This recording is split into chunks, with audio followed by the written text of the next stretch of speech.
Welcome, ladies and gentlemen. I'm Sindram and coming to you here tonight with my thoughts on this week's Monday Night Raw.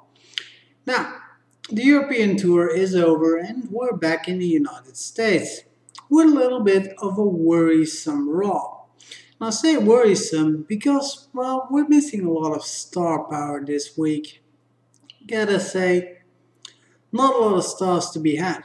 John Cena, while he's going to be featured on this week's Raw, is injured, so isn't going to be able to be used, at 100%.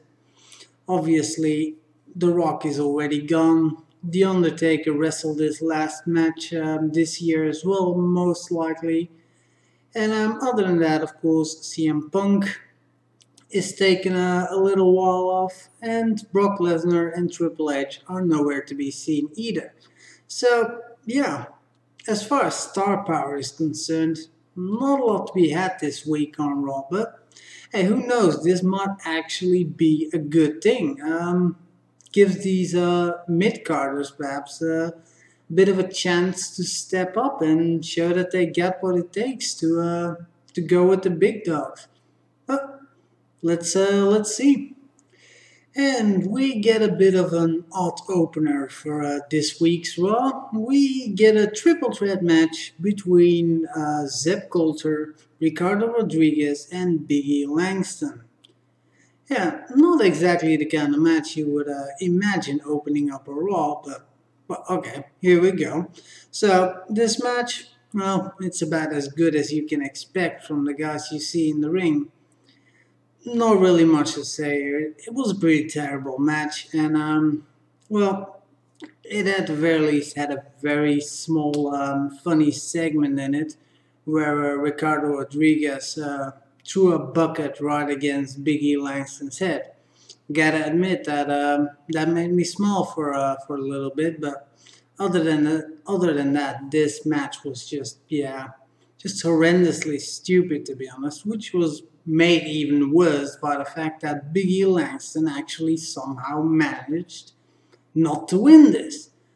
Instead we get Ricardo Rodriguez winning the match, and as such, Alberto Del Rio getting to decide what the stipulation is going to be for the Extreme Rules triple threat match for the World Heavyweight Championship match. Okay. I can see why they did this match, but I can't imagine there were, maybe some better ways to go about this, but yeah, well, it is what it is. Overall, not an all too strong start to this week's Raw, but let's move on. Alright, and next up we have John Cena granting the wish of three of these Make-A-Wish Foundation children.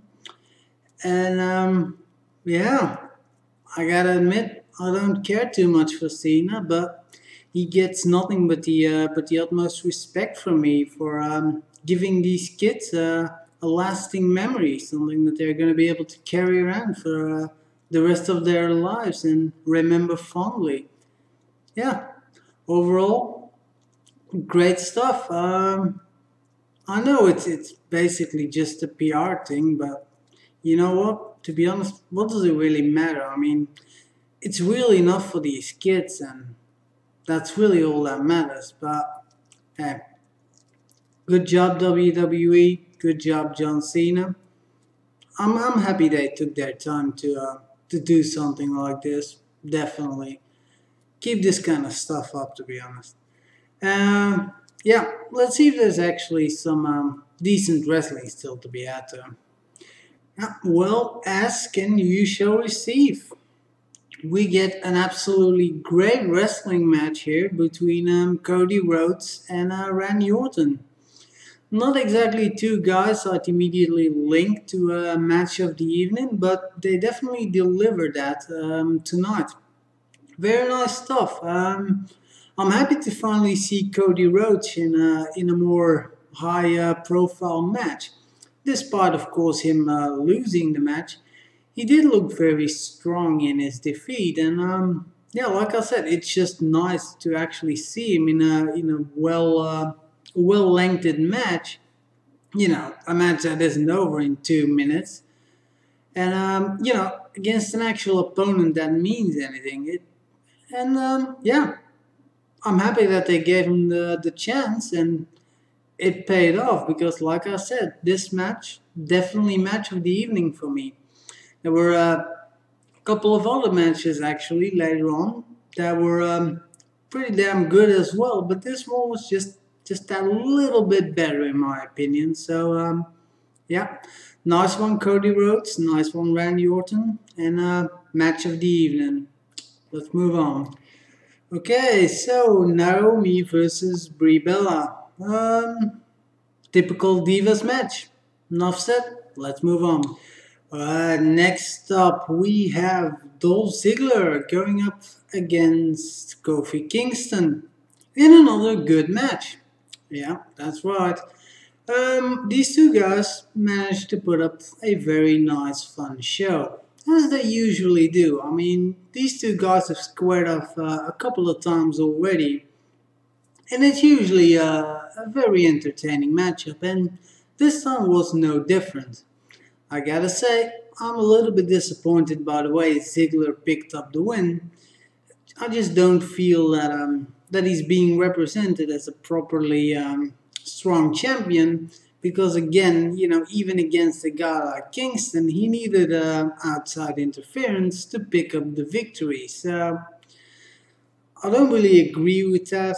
I think they're portraying him as a far too weak champion, but well, at least he got the win. So yeah, can't complain about that. And the match itself was, like I said, very good too. So nice overall segment.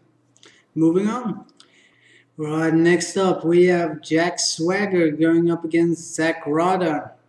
And for as long as this match took, it was fairly decent. But yeah, overall it was just basically a simple squash match to give Jack Swagger a little bit of momentum going into the triple threat championship match at Extreme Rules. So yeah, there's not much else to say there. I was a little bit surprised that Zack Ryder actually got a little bit of microphone time before the match. Not something we're used to seeing. Hell, we don't usually even get to see its entrance anymore these days, so a little bit surprised there. But other than that, this entire segment wasn't really all that useful and not all that interesting, but it wasn't bad either. So okay, and then we get to Mark Henry in a tug of war challenge. Yeah. As some of you that have watched my previous videos probably know, I'm not a big fan of these kind of promos, and this promo shows exactly why. This was just absolutely horrible, to be honest. This did absolutely nothing for Mark Henry's feud. It was just to cry for, to be honest. I mean, seriously, just nothing about this promo was good at all. Just nothing. It wasn't even funny when Sheamus eventually came up and dropped the big man on his ass. Yeah, haha. Not really. Just yeah, very pointless segment, and I wasn't really looking forward to Sheamus versus Mark Henry to begin with, and yeah, this certainly doesn't help. Alright, and we get another good matchup here between Alberto Del Rio and Antonio Cesaro. Yeah, that's right, you heard me correctly, we get another good match. Yeah, at this point, pretty surprising. It's not usual that the WWE allows for more than 2 good matches on one show, but we get at the very least 3 today. So, yeah, nice one. But, yeah, like I said, a good, proper match. These two guys, they get to show off some good stuff, and it was a nice long match as well. Went on for a little bit, I think 10 minutes or something. It was a fun match. Definitely, these two guys, they're both pretty talented and it shows. I don't care much for for Alberto Del Rio, but he showed he's got some good stuff in him. And to be honest, except for the Swagger versus Zack Ryder match, all three of the guys going into the triple threat for the World Heavyweight Championship have shown some really great stuff tonight. And to be honest, this match, this triple threat match, I'm really, really looking forward to it right now. Definitely now that Alberto Del Rio announced after this match that it's going to be a ladder match, which should be really interesting for these three competitors. I mean, Dolph Ziggler, Alberto Del Rio, and Jack Swagger are three, pretty fast and pretty technical wrestlers. So a ladder match, should be right up their alley, to be honest, and should be a really, really interesting match. And in my opinion, is most likely going to be the match of the evening at Extreme Rules. So yeah, should be very, very interesting. And yeah, overall for this segment, like I said, very good match. Yeah, Alberto Del Rio, his little promo afterwards was pretty bad again. Even if it was just him announcing that it was a ladder match, it was enough to just make me cringe for a little bit. But yeah, that's Alberto Del Rio for you. But overall, properly done segment. So let's move on. And well, next up we have Fandango going up against the Great Khali in a dance-off. Yeah, a dance-off. I knew it. I knew it was gonna happen. From the very second they announced Fandango with his ballroom dancing gimmick, I knew with 100% certainty that they were going to put some kind of dance-off between him and either the Great Khali or Brodus Clay. And here you go. I tried to prepare myself mentally for it. I really did. But let's face it, there is no mental preparation powerful enough to protect you from the utter piece of garbage that we get to see tonight. Please, WWE, if you are listening, do not ever let us watch this kind of stuff ever again. Thank you. So, as I get back from the bathroom, frantically trying to get the horror I just witnessed washed out of my eyes, I see Team Hell No, John Cena, and The Shield standing in the ring. Alright, this looks better, and, well, to be quite frank, it is. These guys managed to put on, again, a very good match. Yeah, that's right, that makes it number 4 of tonight. That's 4 good to great matches on one show. Pretty impressive. And yeah, like I said, this match, The Shield versus Team Hell No and John Cena, it was pretty impressive. Now, as I've mentioned, Cena does have the injury and didn't really feature all that much, but yeah, it didn't really do anything to lower the quality of the match itself. And both teams managed to get their little spotlight and do their thing. And yeah, went pretty much the way one would expect. And also nice that Cena actually took the fall for the team. Was the one getting pinned at the end. Of course, the Shield picking up another victory. I mean, what did you expect there? Not going to end the Shield's losing winning streak on a Raw episode. That would just be silly. But yeah, it's nice that he took the loss there, and Ryback was there watching on with his cool leather jacket. That's definitely something different from what we're used to seeing from Ryback, that's for sure. And to be honest, I'm liking it. I'm liking what I'm seeing from this new and improved Ryback. He managed to cut a very impressive promo last week. Well, and I say very impressive in comparison to what he was doing before, because you can't compare him with guys like, let's say, CM Punk or something. But overall, he's improved a lot, and I think this heel turn for Ryback was a brilliant move. Well, maybe not brilliant, but definitely sensible at the very least, and might give him some interesting stuff to do. But like I said, I hope they just handle the John Cena versus Ryback match at Extreme Rules a little bit proper, because yeah, I'm not really sure. I was actually 100% convinced that John Cena was gonna win that match, but right now I'm actually not too sure anymore. Because to be honest, you gotta be fair here. What would John Cena really lose with a loss at Extreme Rules? Yeah, okay, he'd lose the title, but let's face it, John Cena is a made man already. He doesn't need the title.